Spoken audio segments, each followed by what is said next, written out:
What's up guys, and welcome back to another episode of CNC. This is episode number 81, and we start today's off on the back of our win in the Euro qualifiers over Austria. We lost our 100% record with the home defeat to Spain, but that win over Austria means our qualification is basically guaranteed now for the Euros at the end of next season. And also starting today's off scouting update and academy update as well. Look at our fixtures for April. As you can see, big games coming this month, both in the league and in Europe. Leeds and Ellen Road, both legs against Stade Rennais in the Europa League last 16. We've got Manchester City this month, Blackburn Rovers. Lots of big games coming as we try and keep our league and European double dreams alive. Yes, as we know, our treble dreams have gone. They were ended by this team, Leeds United. They thrashed us in the FA Cup quarter-final 4-1 at Rodney Parade last month. We're still waiting for our first Wembley appearance, but on the back of the big win against Manchester United at Old Trafford by 4-0, several points clear at the top of the table, we got a golden chance to win our first major honour this series, this season, in either the Premier League or the Europa League. If we're going to do that, though, we're going to keep the Red Devils at bay. How do we do that? Win consistently. We'll take it on Leeds first game at Ellen Road. I was really nervous heading to this game because, again, last time we faced them, they thrashed us 4-1 at Rodney Parade in the FA Cup quarter-final. And they don't have a backup side out for that game, not at all. I had a really strong lineup. I just got absolutely thrashed. And you saw the Leeds lineup heading into the game as well. I've talked about it before. This is a really good Leeds team, man. They have been built really well in this. They've got Bastoni in the back line. As we know, Florian Neuhaus, Manor Solomon, Romelu Lukaku, oftentimes off the bench in this team. This is a really decent Leeds team. So heading into the game, I was a little bit nervous. We scored 2 early goals. First, Gavin Humphreys, 15 for the season, averaging 1 in every 2 this year. And then Nico Williams' second goal of the season since coming in from Liverpool at the start of the season. 25 minutes in, and we were running rampant. Rabi Matondo makes it 3-0, going for that golden boot, extends our lead to 25 minutes in, and it was the first half where I was just really on fire. To us coming back from that international break, I often talk about it. International breaks can sometimes be detrimental when a club's in really good form and it sort of disrupts their rhythm and breaks up their tempo, but sometimes they can be really useful, and you need a little bit of a breather, need a little bit of a break, going away, letting your players recharge. Well, this was definitely a case of the latter in this one. We were leading by 3-0. Could have been falling up in the second half, still leading by 3. Great save, and then Payne's header going over. Josh Sargent did get Leeds back in the game on the stroke of the hour mark, but really, I talk about how momentum can be very strong in FIFA, as we know, but this is one of those games where momentum just never let up from the first whistle to last. On fire right from kickoff, 71 minutes in, and oh, this was great to see. Isaac Davis scored at Old Trafford, scores at Ellen Road. This guy was the forgotten man. I mean, seriously, he went years without really getting any notable game time, but this season in the Premier League, he's coming up, man. He scored like 3 goals this season off the bench in the league. He makes it 4-1, and then 14 minutes to go. What a first touch by Gavin Humphreys. Outpaces Nathan Collins, and the chip is just sensational from the skipper. Leeds 1, Newport County 5 at Ellen Road. Absolutely dominating. I really wanted revenge in this game against Bielsa's boys after the FA Cup quarter-final drubbing in our own backyard. It's safe to say we got it, because 81 minutes in, still up by 4 goals. Gavin Humphreys smacks the boys to the top corner for his 17th goal this season, his 3rd of the game, and our 6th of the match as well.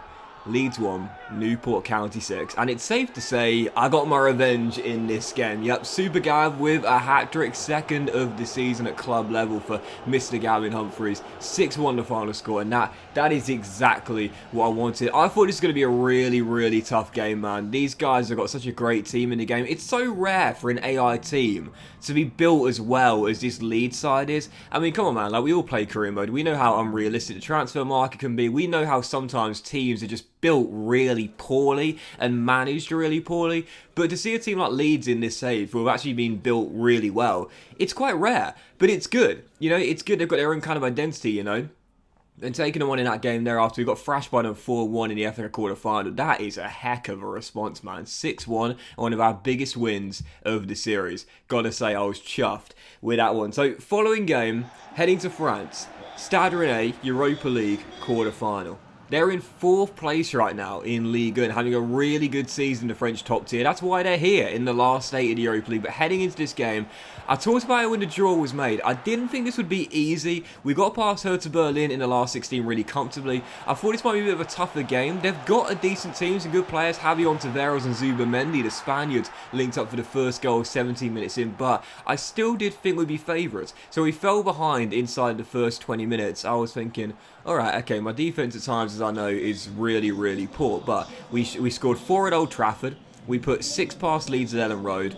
Why can't we get some goals here in France at Stade Rennais? Well, I knew we could if we got the chances, and 29 minutes in, just 12 minutes after falling behind, we found our leveller. Rabbi Matondo running through one-on-one. I often talk about it. Once this guy gets in behind the back line, forget about it, man. You ain't catching him up. Matondo finds the bottom corner, back on level terms, great camera angle. And you saw the team heading into the game as well. Really strong lineup, and I've talked about it all throughout the course of this season. The Europa League, you know, in previous FIFAs and previous saves, I'd be the first to admit it, man. Like, I'd rest a lot of my players, but, you know, this season, no. I want a major on it, and this is a golden chance. But 5 minutes after the restart, this was really cool to see. Any of my old long-term subs still on the channel, if you are, 5 minutes after the restart, my boy, can you believe it? FIFA 15 career mode hero by Niang. West Brom, PSG and Arsenal legend scores the goal for Stade Rennais to the back in front. It's 2-1. Niang with the goal. I thought that was really cool. It's always so funny when my old hero scores against me. It's 2-1. Stade Rennais restored the lead, but soon afterwards Ruben Colwill makes it 2-2 and puts us back on level terms. So for the second time in the game, we saw ourselves behind, but for the second time in the game, we got ourselves back on level terms. And after we got the leveller, momentum really changed. From that moment on, Stade Rennais got no chances. It was all Newport County. We had the fitter players, we had the fresher side, we had the better team. We were going for the win away in France with 5 minutes to go. Oh, he's been big this season, and I would say this is his best season of the save. Super GAV. 5 minutes on the clock, and Humphreys, the skipper, drills in the game winner. Hat-trick at Ellen Road on the weekend. The winner here on Thursday night in France. Stade Rennais 2, Newport County 3. Had to battle back twice to draw back on level terms, and then Humphreys with the game winner as well. That was a really tough game though, and to be fair to Stade Rennais, I said when the tie was drawn we'd be favourites. I still felt that was going to be the case, and we're favourites to go through now, defending a lead heading back to Rodney Parade next week, but that was a really tough game. They made me work for that, and to be fair, in this Europa League campaign, we've had some really, really tough fixtures here, and we've not exactly been dominating despite the fact we've got 1 foot in the Europa League semi-final. Still, third and final game of today's episode. This will be Blackburn Rovers, newly promoted to the Premier League. Great to see them back in the top flight, taking us on at Rodney Parade. And on the back of the big wins against Leeds and Stade Rennais and Manchester United, I was thinking, okay, alright, Blackburn Rovers at home, this should be a bit of a banker, right? Right now in the bottom 3, probably going down. This should be a pretty routine victory. Well, didn't start off that way. Tyrese Dolan, as we know, great young striker, rolls through Butterworth. Blackburn take the lead, and we fell behind early in South Wales. Half an hour in, looking for the response. Lloyd going forward, gets it for us. Smacks it in, far corner, and the man who's so good, they named him twice, gives us the equalising goal. And I was thinking, okay, alright, let's change momentum. Let's get it in our favour, and let's get the goal to get in front. Soon afterwards, going for his second of the game. Great save here, kept it at 1-1 as the Rovers are still on level terms. 36 minutes into the game, but towards the end of the first half there was a real siege. You see Blackburn here, their positioning, like they were putting so many men behind the ball. They were really just trying to keep me at bay until the break and survive until half time, and after a Shea fired wide 40 minutes in, they did their job. In the second half, I tried to start off at a really fast pace and start the second half like how I ended the first, get some chances, get some shots on goal, and hopefully find a goal to get in front for the first time in the game. Just couldn't beat the shot stopper who kept it at 1-1, and 71 minutes in, still tied at 1-1, going for a winner. Blackburn themselves looking to get the 3 points here. They're going to need the wins if they're going to stay up. Kovacic finds a bit of space just inside the area, drills it past Price to put Blackburn back in front, and that was how the game would finish. Typical, this is football, this is FIFA. I talked about it so recently. Sometimes the toughest games are the ones you expect to be the easiest. Beat Stade Rennais in France 3-2, thrash a really good lead side 6-1, win at Old Trafford 4-0, beat at home by Blackburn Rovers. 7 games to go, massive slip up there. We're still 6 points clear of Liverpool and have the game in hand as well, plus the better goals record. The league title is still ours to lose, but a big defeat there, and we're letting the Reds back into it for now. But that will end today's episode of CNC, guys. Big fan of fortune. Hope you enjoyed it. Please drop a like. Most love to you all. Have a fantastic day, and I'll see you for the next episode of Club and Country very soon.